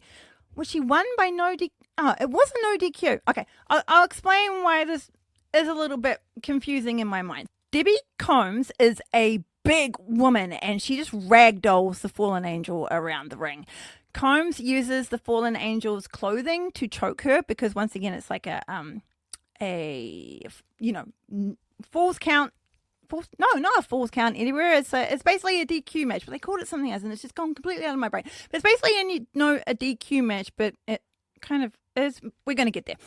The Fallen Angel tries to get back into the ring, but then Combs is just booting her out, and you think she's just going to give up, but she has the moxie, because the Fallen Angel is very petite, but she is just full of fucking rage and everything. She gets back into the ring to face the bigger opponent, but it soon becomes really clear why the Fallen Angel was so confident, and it isn't actually got anything to do with her self-confidence and her abilities to win the match. Because all of a sudden, Kevin Sullivan appears in the ring out of frickin' nowhere, because we are tight on this ring shot. So he literally comes out of frickin' nowhere. He takes out Debbie Combs. Combs takes a shoulder breaker from Sullivan, and the crowd are fucking booing. The Fallen Angel, by the way, is long gone. She got the fuck out of there as soon as Sullivan got in the ring.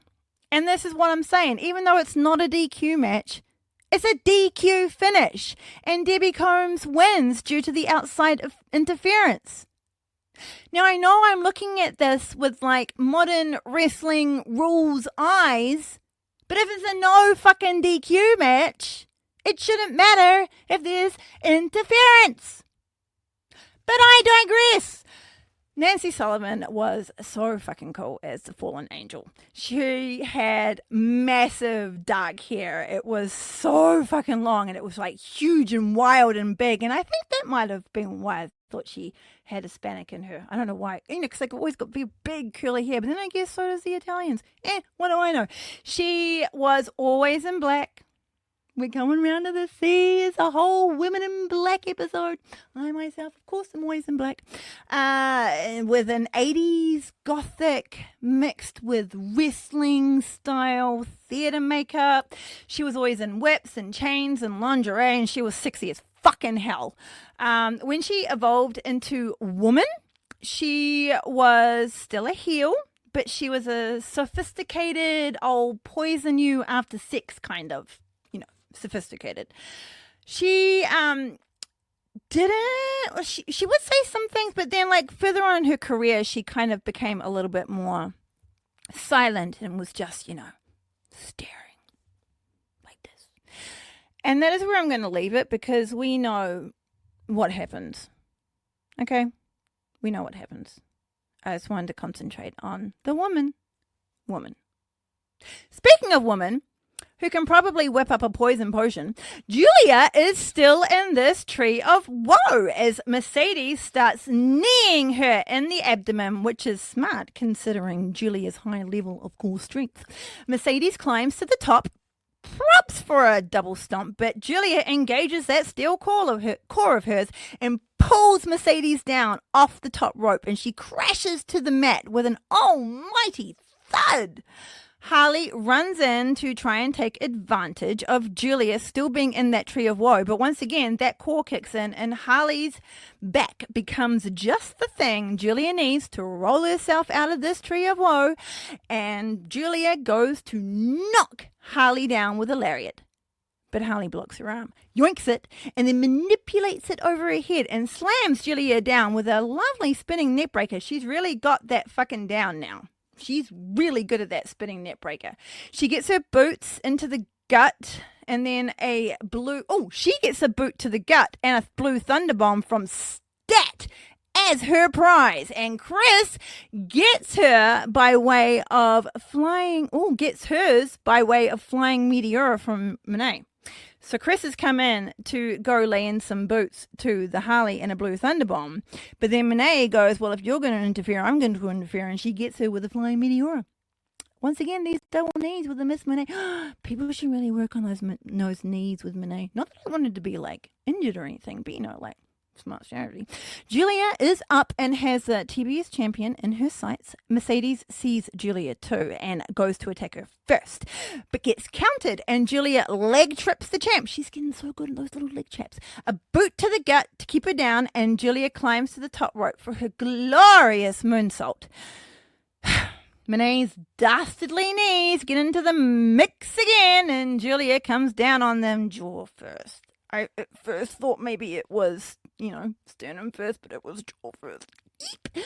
Stat and Harley have been scooted out of the ring by the ref, and now it's just the two legal wrestlers, Hart and Monet, who are currently taking a timeout on the mat, while the crowd are very rightly chanting that this is awesome. Chris is on her feet and she's reaching out to Julia, encouraging her to push through that pain and crawl towards her for the tag. It works! And Chris comes in strong and starts beating the crap out of the CEO. After giving Cameron a cheeky little forearm, Chris almost fucks herself when she lands a lariat and is blocked by Monet. Monet gets her in position for a money maker. Eek! But a very overpowered and very wriggly Stat gets out of it easily, and now Monet finds herself upside down. She knows that a Saturday Night Fever is coming and is not going to cooperate with this. Stat gets Monet up whilst in rotation out of the Monet maker, and Mercedes does everything she can to get Stat off balance. Mercedes is successful, but Chris has locked her hands and doesn't let go and makes it impossible for Mercedes to escape her fate. Monet then attempts to pin Stat since she won't let her go, but Chris is not staying down and she just stands up and brings an upside down CEO with her. Harley is within tagging Harley is within tagging distance and tags Monet's foot, coming into the ring just in time to save Mercedes from the Saturday Night Fever. No one can save her from the discus lariat though, and Stat plows it right through Harley Cameron. Chris tries to keep up this momentum and gives the TBS champion a pump kick, but her leg gets yoinked by Monet and she cannot land it. Mercedes lands a knee to the face of Stat, but Stat shakes it off in time and puts the brakes on a whip to the corner and instead sends Mercedes into Hart's web. Julia wraps her legs around Monet, flips herself over the top rope and grabs hold of the CEO's legs. Now Julia has Monet trapped in the ropes with her beautiful tarantula submission. Because remember, Monet is no longer legal. The legal one is Harley. Harley goes for an old cheeky sneaky roll-up for the 3, but Chris kicks out. Harley runs into battle again, but gets her world turned upside down, and with a little tilt-a-whirl backbreaker from Stat. Chris then kisses her bicep, and before I can say "Nani," she lands the Haterade. Jamie Hayter's short, stiff lariat, and Harley is out. Monet can only watch from the momentous amount of pain, that was hard to get out, as Statlander gets the 3 on Harley and they get the win. Our world champion then gets delivered to the ring by Air Luthor, and she bestows upon Chris Statlander her praise and her applause, with a smattering of smut, because as we've heard from the world champion's mouth already, there is a pool party in her pants when it comes to the Chris of Statlander. My words, not hers, but they convey the same point. We bugger off from Collision as Mr. Shivane signs off with "We're the best wrestle," and damn motherfucking Skippy, it is. I love that match. That whole ending too was so fucking good.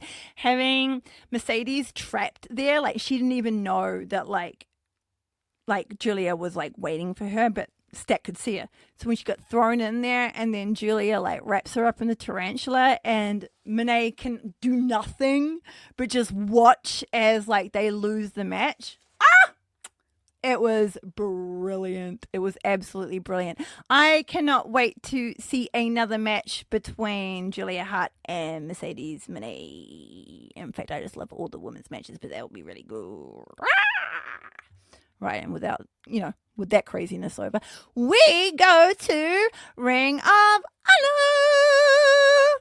And before we get into the ladies, I just want to take a little moment to say that one of my favorite wrestlers of all time, Mr. John Cruz, who has absolutely no affiliation but shares his spot on my faves list with Luthor, butler and confidant of our world champion, Timeless Tony Storms, as you remember, former tag partner, Serpentico. No relation between the two. But he is competing tonight in a tag match against the Dark Order. Spoiler, he died. Lexi Nair is here in all her stunning glory without the giant fucking flower, and has just unveiled the new Women's Championship of Ring of Honor. It's the Ring of Honor Pure Women's Championship. There's already been a men's version for quite some time. Now, do not worry, my pets. Ring of Honor has not gone, all purity ring on us. Pure, in this context, relates to the idea of a pure technical wrestling match. In a match for the Pure Championship, certain rules do apply. You only have a very limited amount of rope breaks, each of 3. Once those are used up, the rope breaks are no longer a lifesaver from pins or submissions. Serena Deeb, who is wearing a gorgeous white bodysuit that kind of looks like lace, is sitting on one side of Lexi. Queen Aminata is sitting on the other side, also in white and looking stunning as usual. Serena has her Bible, or as I like to refer to it, the Deeb Cult Book of Wrestling holds, because I swear she secretly wants a cult devout following. I swear. As predicted, Deeb is still salty as fuck over the rejection from Queen Aminata, and while from a person with eyes perspective, I understand that could sting, but the woman doesn't want your help, Serena. Get over it. Oh, damn. Serena really pulls out the whole "my generation sacrifices are bigger than your generation's sacrifices." Oh, my God. She really does need to be in the fucking goddamn Don Callis arena. And the poised queen just allows her to rabbit on, non-bothered, uninterrupted. She knows who she is. When it is the one and only's turn to speak, she does so without sass, without raising her voice or insulting Deeb's book. She speaks with confidence, and I personally think that Deeb is fucked. But then I want her to get mad and, like I say, join the Don Callis family. So who am I to say I just want the craziest things to happen.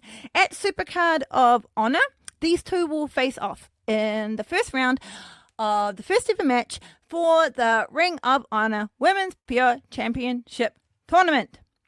Woo! Supercard of Honor will be held in Atlantic City, New Jersey. Now, I used to think that Atlantic City was in Atlanta. I don't know shit. But it's the hometown of Mr. Thingamajibby from the NZ militia thing, who wasn't a Kiwi, but we'll call him one anyway. That guy. That's his hometown. And it's on May 2nd of this month. This year. And that's it for Ring of Honors, Pickles. No match. No match at all. So we will just float on down the drain down to All Out. Now, I made a big old whoopsie doodle in episode 9, and I told you that the main card of the 2019's All Out had 2 women's matches. Even though I had already said previously, and I think maybe, I don't know, episode 1, 2, that the World Championship was actually, fought for on the first Dynamite. I'd forgotten that. And I made the whoopsie. But it is actually, so it is actually only one match that is on the main card. I apologize. And it is Hikaru Shida versus Riho. Now, Riho is in her not wonderful, but it looks really cute. It's like, I call it her little like pink and white marshmallow outfit. It's very sweet. And Shida is out in all of her very gorgeous traditional Japanese attire. Now, going back and watching this match, I had completely forgotten, or maybe just didn't even pick up, that Shida is a singer and also a theater performer. And she gave up the entire career over in Japan to move to America to be in the AEW roster. And for that, I say thank you so very much, Shida, because you're fucking amazing. Shida, her presentation is always just so fucking unique and very wrestling. Very Japanese though as well, and she mixes it up. Like she's had like all this different fucking hair. She's gone from like red, not like with hair, but like maybe she has, but like her like outfit styles have gone from like red to like a darker, and then she went into like this blonde and stuff, and can't quite remember what form of Shida we have now. But she is a fucking AEW women's roster legend. And when her Titantron came on, I think she's got a different one now. But her first one was this one for like frickin' ages. And the Titantron starts off with, I think it must be her, in this amazing full-bodied, like, mirror bodysuit thing. Like from head to toe, it's all just like mirrors, but skin tight. And just that one image alone, that fed like my sensory fucking deliciousness so much, because I was just like, oh my god, it's just so cool. So this is the first time that we've had like an all Joshi one-on-one match in Ring of Honor, and we are in Chicago. Yeah, I think we are. Yeah. I'm not gonna bother and check that. We'll just say we're in Chicago, and so Chicago is very lucky to be getting this wonderful Joshi's match, because they wouldn't have really seen too many by now. Riho has been wrestling since she was like single digits. She's been wrestling since she was 9, which is insane. But hey, it happened. And they are both students of Emi Sakura, who is also an AEW legend. Hikaru Shida actually bet Emi Sakura, I think, to be in this match, which in like Japanese dojo life, that's a big momentous occasion for Shida. I actually remember, thinking about it now, I actually remember like watching that match and the commentators were saying that. And then when she won, I was just like, holy fuck, that's massive for Hikaru. So fucking cool. She's had like some little issues every now and then, but then so has Riho with the whole visa things, coming backwards and forwards now. I think she's like absolutely moved here. I think they both have like moved now. Actually, I don't fucking know where they live, but I think it's all a lot better now. So this match was hard hitting, Joshi style. So fucking good, so intense from the word go. The amount of punishment that Riho can withstand is absolutely mind-boggling. She's basically without the wanting to like climb up Mount Everest and perfectly happy surviving being hit by a bus in New York. She's almost like Darby Allin in like little Japanese Joshi form, like in the amount of punishment that she can take. It is bizarre. Like she's a little thing, but she's quick, she's fast, she's strong, and I swear her entire body is just completely made out of like movable concrete, just like Darby Allin's, because he's also a sinewy little fuck. But she's just so fucking talented, and it really doesn't seem like her like veteran years of wrestling has taken that too much of a toll on her body, the way she moves in the ring. Like she's basically got like ring experience of like someone who's like twice her age. It's astounding. She's a great wrestler. Hikaru Shida, I think, also was a stunt double, I think, as well. I think if I remember correctly, which is fucking cool. So yeah, so they had a wonderful match. Riho ends up winning with a tight little roll-up. Funnily enough, with all these little tight roll-ups coming back into the into the women's roster, it seems to be quite the thing at the beginning. And Riho wins to go face Nyla Rose in the first ever Dynamite. It was a very close match. Shida tries to like murder Riho on multiple occasions. This one time threatening to like powerbomb her onto the ground. But Riho does a wonderful little like grab on, just like Athena was when Mercedes was trying to powerbomb her onto the floor. She just fucking held on for all of her life. Once again, another example of like literally every single like fiber in her tiny little body is just level 10 with strength, and it was brilliant. So we're going to be talking about the Nyla Rose and Riho match the next episode, and we'll be crowning our first ever women's champion. We have the women's championship there on display. It's like in a nice little case. When we see it I guess it kind of makes sense because, like, spoiler alert, Riho wins the championship. And when you look at it, you're like, oh, it's actually like a little small. And I've always hated like women's belts being smaller for like, just because it's women. Like, like the women, like the WWF women's belt, that was tiny as fuck. All the ones like back in the day, all tiny as fuck. Stardom ones are tiny, but they're tiny. Like, well, not really tiny. That's just being racist, really, isn't it? But they are very petite little belts. I've always liked the big chunky belt, and so that's why I love the one that we have now. It's like slightly changed over the years, and it's just gotten bigger and bigger and bigger, and now I think it's perfect. Mwah! Absolutely perfect. But it will probably evolve as like titles do. Speaking of titles, anyone know what the fucking men's world title looks like now? I still think it's buried in the desert somewhere. That thing is long gone. But yeah, so with that, people, we end today's episode of Don't Call Me Diva. Next episode is episode 10. We're in double digits. What the fuck are we going to be? What are we going to be talking about? What the hell is going to be happening this week on wrestling? I have no idea. Some crazy world out there. I hope you enjoyed this episode. We are available every motherfucking where in audio and for your viewing pleasure on YouTube.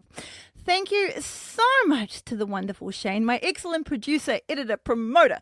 Go check out his work on Shoot Style Sessions. It's very cool on Ethos Media Network. Mwah.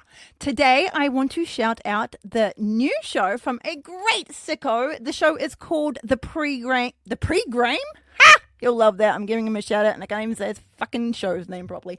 The Pre-Game, although I did have a feeling I'd say that I'd fuck up on that one, with the lovely Kurt Jangle. Episode 0 is out now and it's an epic yarn between himself, Trubs from Troubles with Wrestling. He doesn't call himself that, by the way. It's just me, so, carry on. And Zippy from the Bubblecast, who, by the way, is also a very talented wrestling photographer, wrestling figure photographer on Instagram. You can find moi lurking in the dungeons of Threads. I'm scrolling down here and also under a tree in blue sky. Wrestling is amazing. I love fucking wrestling. I love talking about wrestling, especially women's wrestling. Women's wrestling fucking rules. And don't be a dick.